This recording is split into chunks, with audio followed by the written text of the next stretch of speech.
पादुकृत्तिकाः नक्षत्रं देवमिन्द्रिणो इदमासां विदक्षिणो अविरासञ्जुहोतना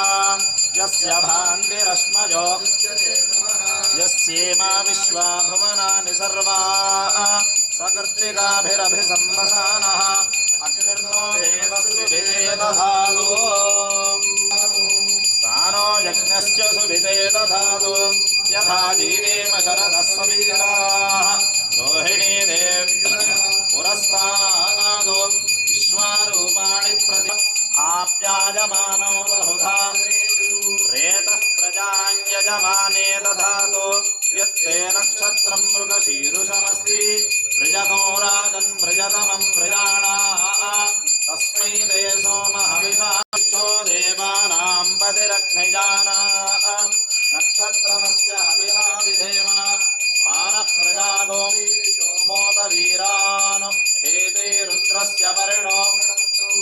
आर्द्रा नक्षत्रं जुषत तस्यागो हिरण्मयः कोशः स्वर्गो लोको ज्योतिषावृतः ब्रह्मणो वेदा अमृतेनावृताम्बुरी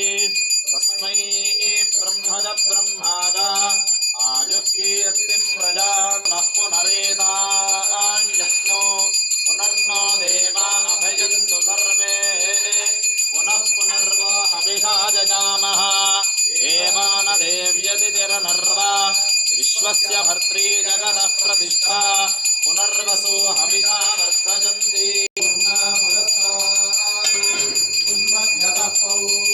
मासीति काजा तस्यान् देवा अधिकं वसन्तः उत्तमेनाकरिहमादयन्त पृथिवी सुवर्चा जुभ्राजाहि सहस्रयुगो